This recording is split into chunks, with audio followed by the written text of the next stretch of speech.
जय गुरु जी। अनंतम अनंतम शुक्राना गुरु जी अमृत वेला सत्संग बख्शने के लिए। सारी संतों पर कृपा करो, मेहर करो, शुक्राना।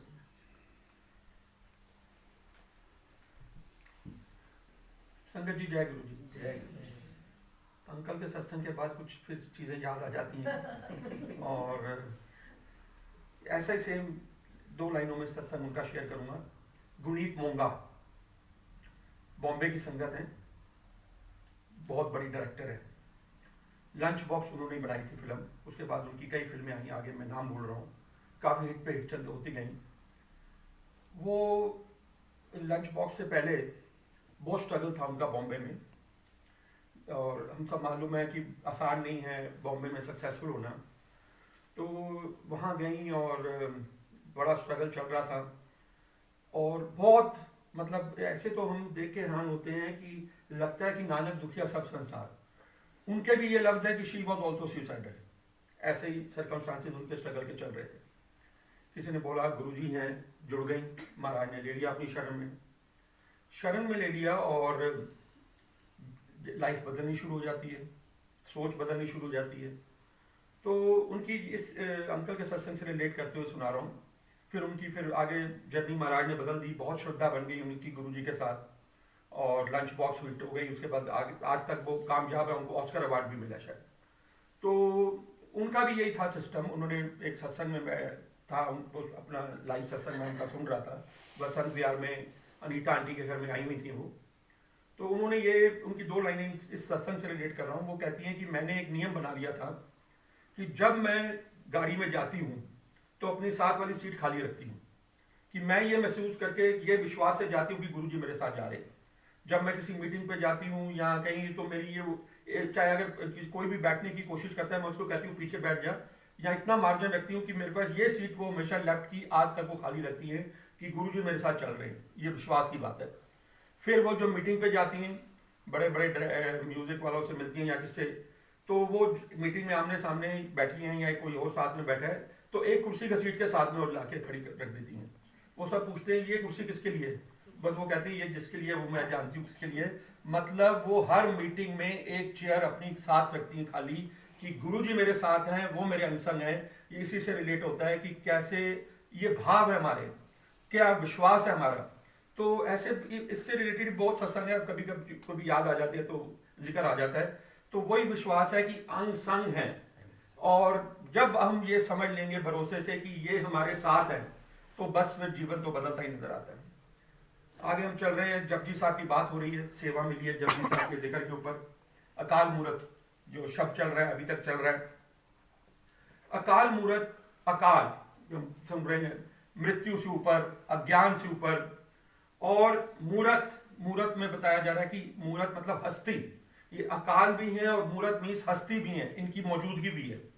इसको उन्होंने बड़ा आगे बड़े अच्छे, ये भी ज्ञान की बातें हमें रोज मिलती हैं, नई नई चीज़ें हम समझते हैं।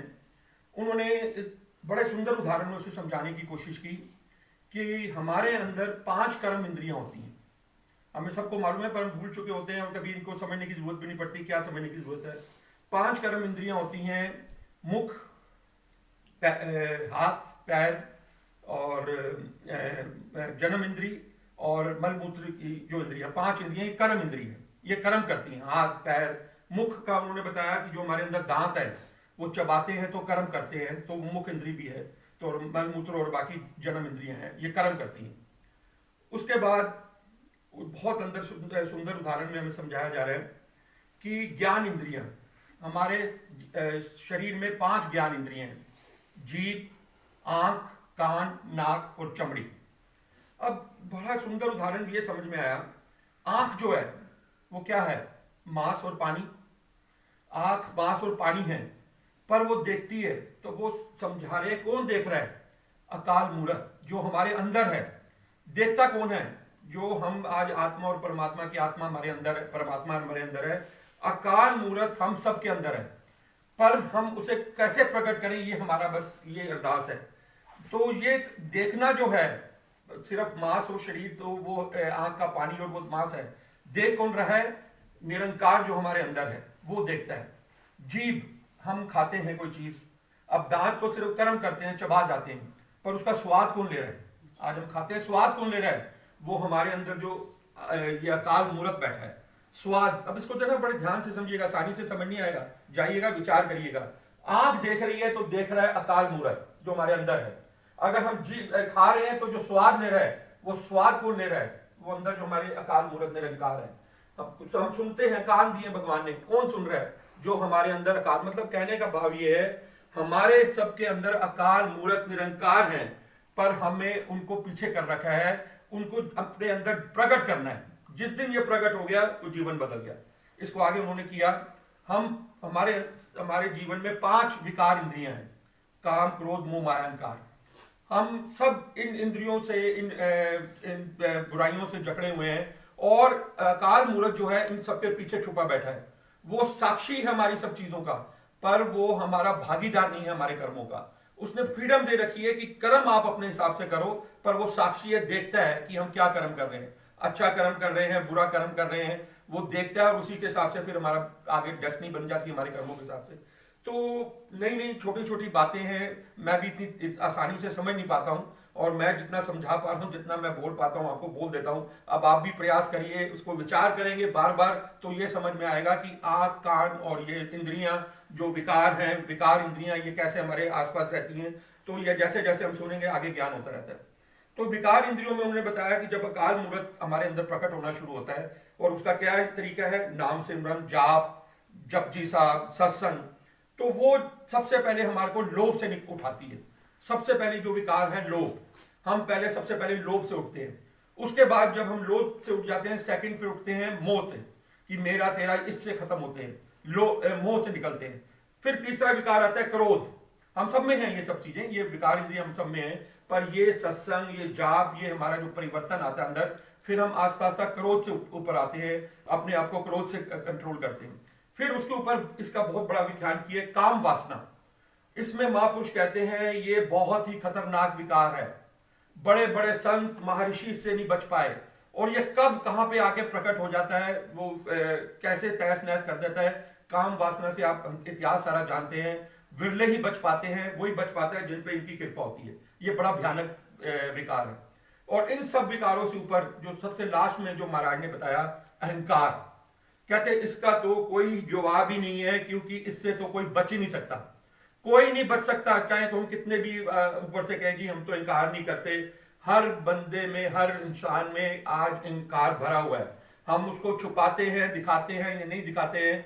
बहुत संत महापुरुष हम सब अहंकार के ग्रस्त हैं। तो ये सारे विकारों से क्या चीज निकालती है, ये सत्संग, ये जपजी साहब, ये मंत्र जाप और ये सिमरन करना, याद करना, ये आसानी से चीजें नहीं जाएंगी। इसके लिए वही रोज की प्रैक्टिस की बात है जो हमें महाराज रास्ता दिखा रहे हैं और आगे दिखाते रहे। तो ये छोटी छोटी बातें हम समझ रहे हैं। आज की जो साखी की बात है, जो व्याख्या की बात आ रही है, वो आई है सत्संग के ऊपर। सत्संग की वडियाई, हम सब सत्संग करते हैं, ब्लेस्ड हैं। महाराज के टाइम से एम्पायर स्टेट से सत्संग होते आ रहे हैं।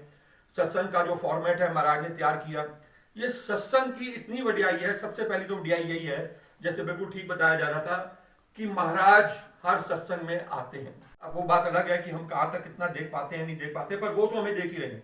हर सत्संग की ये वडियाई है, चाहे यहाँ पर हो रहा है या किसी भी के संगत के घर होता है, जब ये सिंहासन लगता है तो मीन्स महाराज आके विराजमान होते हैं। हजारों सत्संग एक टाइम पे हो रहे होते हैं, पर हर सत्संग में महाराज की मौजूदगी होती है, ये तो फैक्ट है ही। तो ये एक सत्संग तो पहली वडियाई। दूसरी वडियाई बड़े छोटे से एग्जाम्पल से उन्होंने हम समझ पाए हैं।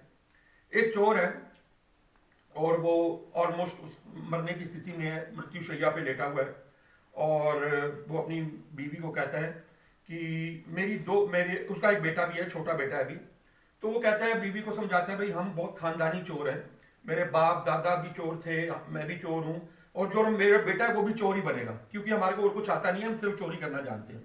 तो उसने 2 शिक्षाएं दी अपनी बीवी को कि अपने बेटे को ये बिल्कुल जब जैसे जैसे बड़ा होगा उसको याद करा देना कि कभी भी, उनकी पहली शिक्षा दी कि कभी भी कहीं पे भी सत्संग हो रहा हो, वो सत्संग में ना जाए। सत्संग हो रहा हो उसके पास से भी ना गुजरे, क्योंकि सत्संग में जो उसको अपना एक्सपीरियंस था कि कुछ ऐसे बातें की जाती हैं जो हमारे तो पल्ले पड़ती नहीं है, और हमारे को उल्टा कहीं रास्ता में भटक जाए, तो इसलिए सत्संग में कभी ना जाए। मेरे बेटे को ये शिक्षा देना। और दूसरा, कभी भी पकड़ा जाए तो मर जाए, कट जाए, पर कभी एक्सेप्ट ना करे कि मैंने चोरी की है। ये दो शिक्षाएं दे दी अपने बेटे को दे देना और वो प्राण त्याग देता है। बेटा बड़ा होना शुरू होता है और जैसे जैसे बड़ा होता है तो माँ से पूछता है, माँ मेरे को कुछ पढ़ाओ लिखाओ, मैं भी कुछ करूं, बाकी बच्चे पढ़ लिख रहे हैं। वो कहती नहीं, तुम्हारा काम चोरी का है, पढ़ने लिखने की जरूरत नहीं है, तू अपना बस शरीर बना और जब समय आएगा और तब तेरे को जो बताया जाएगा तूने करना है। अब बेटा बड़ा हो गया 18 साल का। अब माँ ने कहा कि भाई अब तू तैयार हो जा, अब तूने चोरी तो उसके नस नस में थी, वो कहते हैं समझाने की जरूरत भी नहीं पड़ती, उसको उसके खून में चोरी थी। तो वो उसको माँ कहती है अब तू चोरी करना शुरू कर, और ये दो बातों का ध्यान रखना, जहां सत्संग हो रहा है उसके पास से भी मत गुजरना, कभी मतलब सुनने की भी कोशिश मत करना, और दूसरा ये है कि मर जाना कट जाना पर एक्सेप्ट मत करना कि मैंने चोरी की है। उसने चोरियां करनी शुरू कर दी, रोज चोरियां करता है। और एक दिन उसने राज दरबार में चोरी कर ली। अब राज दरबार में जब चोरी की वहां शोर मच गया, और राजा को भी पहले पता लगता था कि बहुत चोरियां हो रही हैं, तो वो शोर मच गया और सारे इधर उधर सैनिक भागने लगे पकड़ने के लिए। अब वो चोर भागा वहां से कि भाई शोर मच गया और पकड़ा जाऊंगा। जब वो भागा, जहां पे रास्ते में उसको और कोई रास्ता नहीं था, एक ही रास्ता था जहां पे सत्संग हो रहा था। अब उसने तो कान में उंगलियां डाली कि भाई सत्संग की आवाज आ रही कहीं पर, कोई ऐसा हो रहा माहौल, तो उसने कान में उंगली डाली कि मैं कोई भी सुन ना पाऊं सत्संग को, कि मेरे को माता का आदेश है। कान में उंगली डाल के चला जा रहा है कि सत्संग ना मेरे अंदर चला जाए कोई। और जब जा रहा है तो रास्ते में उसके कांटा चुभ गया, और कांटा चुभ गया तो कांटा निकालने के लिए उसने उंगली निकाली, और जब उंगली निकाली तो महापुरुष अंदर वचन दे रहे थे। एक लाइन उसके कान में पड़ गई सत्संग की कि देवी देवताओं की परछाई नहीं होती, उनकी छाया नहीं होती। तो वो कान सुन के उसने फटाफट दोबारा फिर उंगली डाल दी और आगे निकल गया, घर आ गया। क्या क्या बातें करते हैं सत्संग, वाकई मेरी माँ ठीक कहती है कि ये फजूल की बात क्या है, हमें काम आएगी कि देवी देवताओं की परछाई नहीं होती, हमारा क्या लेना देना, परछाई है नहीं है, हमें ये वाकई ठीक कहते हैं, ये सत्संग सब ऐसे ही होते हैं। खैर जी, अब राजा ने ऐलान किया कि जो ये चोरियां बढ़ रही हैं, पता लगाओ ये चोर है कौन और उसको पकड़ा जाए। तो उस टाइम पे ना बताया जा रहा है कि लेडी सीआईडी होती थी, पंजाबी में उनसे फफे कुटनी कहा जाता था। तो एक ही ऐसे बीबी थी और उसने उसके ड्यूटी लगा दी गई, क्योंकि वो ऐसे सीआईडी करती होगी कि ढूंढ ये चोर है कौन हमारे गांव में। तो उस वो और देख कौन दिन में सोता है, रात सारा दिन काम नहीं करता, और रात को कौन जागता है और दिन में सोता है। वो फफे कुटनी जो सीआईडी लेडीज बताई जाती हैं, वो उसकी ड्यूटी लग गई, वो ढूंढने लग गई। उसने देख लिया कि ये लड़का है, ये सारा दिन सोया रहता है और रात को कहीं निकल जाता है, तो उसने यकीन मान लिया कि यही चोर है। उसने राजा को बताया कि यही चोर है जी, इसको पकड़ लो। उसको पकड़ लिया गया, उसको जेल में डाल दिया गया और उसकी तहकीकात शुरू हो गई। पर उसको वही ज्ञान दिया गया था, पहला तो सत्संग नहीं, उसने तो वो निभाया। दूसरा कि भाई एक्सेप्ट नहीं करना मैंने चोरी की है। अब उसको रोज पूछताछ होती थी, पर वो कहता मैंने तो चोरी की नहीं, मैंने तो चोर नहीं हूं, मैंने तो कोई चोरी नहीं की। अब वो रोज ही बीतता, दिन बीतने शुरू हो गए, हफ्ता बीत गया, महीने बीत गए। अब राजा को भी हो गया कि मैंने शायद गलत आदमी को पकड़वा दिया, इसने बीबी ने, ये तो चोर है ही नहीं, ये इतनी हमने इसको सारी चीजें करके देख ली पर ये तो एक्सेप्ट ही नहीं कर रहा चोर है। वो जो सीआईडी लेडी फफे कुटनी थी, उसने एक बारी राजा से कहा कि मेरे को एक दिन का मौका और दे दो, है तो यही चोर, मैं इसको पकड़ के दिखाऊंगी, मेरे को एक दिन और दे दो। अब उसने राजा ने कहा कि अब तेरे को लास्ट चांस दे रहा हूं, तू अगर साबित कर देती है ये चोर है तो ठीक है, नहीं तो इसको मैं छोड़ दूंगा और तेरे को अंदर करवा दूंगा, क्योंकि तूने इस गरीब बालक को अंदर करवा दिया। वो अब उस क्या सोचती है कि वो एक माता रानी का रूप बनाती है कि भाई अब लकड़ी के हाथ पैर बना लेती है और ऐसा अपना मेकअप कर लेती है कि जैसे माँ रानी होती है, और रात को इंतजाम करा देती है, जेल के जो ताले हैं वो ऐसे लटका दिए जाते हैं चाबी से खोलकर कि जैसे अपने आप खुल जाएंगे, वो ऐसा पूरा सीन बना लेती है। अब वो चोर अंदर बैठा है, जब रात हो गई अंदर दीपक जलते हैं, लाइट होती नहीं थी, तो दीपक की परछाई में वो अंदर ऐसी माता रानी बन के आती है और आकर वो गेट अपने आप खुल जाते हैं, ऐसे पूरी तैयारी की गई थी। अब वो जो चोर अंदर बैठा है वो करे माँ आ गई, माता रानी के दर्शन, क्योंकि कुछ सुना होगा माता रानी के बारे में, तो बड़े हाथ पैर जोड़ता है कि आज माँ रानी के दर्शन हो रहे हैं। और वो कहती है कि तेरे को राजा ने, या वो माँ जो है जो नाटकी बनी हुई है, कि तेरे को राजा ने ऐसे क्या नाम है डाल दिया अंदर, तूने तो शायद चोरी की नहीं है, तू बता तूने चोरी की है। अब वो जब ये पूछती है उससे, क्योंकि उसका मकसद तो उसको पूछताछ करने का था, माँ बन के आ गई थी कि देवी माँ बन के इससे मैं बुलवा लूंगी। वो देखता है जब दीपक की लो में उसकी परछाई आ जाती है, जो अंधेरे में ना दीपक जल रहा है तो उसकी परछाई पड़ जाती है। वो सोचता है अरे इसकी तो परछाई नजर आ रही है। उसको वो सत्संग की लाइन याद आ जाती है कि देवी देवताओं की तो परछाई होती नहीं, वो समझ जाता है ये मेरे साथ छल किया जा रहा है, ये मेरे को पकड़ने के लिए नाटक किया जा रहा है, ये असली माँ है ही नहीं। वो परछाई जब देख लेता है तो उसको वो ज्ञान हो जाता है। वो तो कहता है माँ, वो फिर वो अपना से वही उत्तर की मैंने तो चोरी की नहीं। अब वो राजा को ये पता लगता है कि ये सब कुछ हो गया और उसने सब कुछ माँ के सामने भी, तो वो तो उसको निकाल देता है बाहर, उसको अंदर कर देता है। तो अब समझने की बात हमें ये आती है कि एक लाइन सत्संग की उस चोर के अंदर मतलब जाने अनजाने चली गई, मतलब बिना भावना के चली गई। उस लाइन ने उस चोर को, शायद उसको फांसी हो जाती है और वो कुछ पकड़ा जाता। तो हम समझ पा रहे हैं कि सत्संग की वड्याई कितनी है। तो हमें ये बार बार ये ज्ञान मिलता है, सत्संग बहुत बड़ी ब्लेसिंग है। और अमृत वेले का सत्संग तो हम जितने भी विरले पूरे विश्व में जो कर पा रहे हैं, इसका तो कोई मुकाबला ही नहीं है। हर बला टल जाएगी, हर रास्ते बदल जाएंगे, हर सत्संग हमारे अंदर एक बहुत बड़ा बदलाव लाता है। तो ये हम ये छोटी छोटी व्याख्याओं से, छोटे छोटे ज्ञान से रोज नई नई चीजें सुन रहे हैं कि सत्संग की कितनी बढ़ियाई है। तो महाराज बस इसी तरह हमेशा की तरह यही अरदास है कि बख्शते रहें, हमें अज्ञान से निकालें। अज्ञान से निकलना बहुत जरूरी है। ये हम जो छोटी छोटी चीजें सुन रहे हैं ना, बार बार वही बात आती है। जाके जैसे जपजी साहब की बात हो रही थी कि उसमें विचार शब्द कि 16 बार शायद बताया जा रहा है कि जपजी साहब में 16 बार विचार शब्द है कि विचार करना है हमें, खाली सुना और निकालना नहीं। चाहे वो शब्द बानी आपने कोई सुनी है, किसी का सत्संग सुना है, किसी अंकल का, किसी आंटी का, उसमें विचार करिए, उसको अपने मन में दोहराइए और उससे लर्न करिए कि आज हमने क्या ब्लेसिंग्स देखी महाराज की, क्या सीखा, क्या देखा। तो ये इसी तरह हमें बख्शते रहे। शुक्राना गुरु जी। जय गुरु। जय गुरु।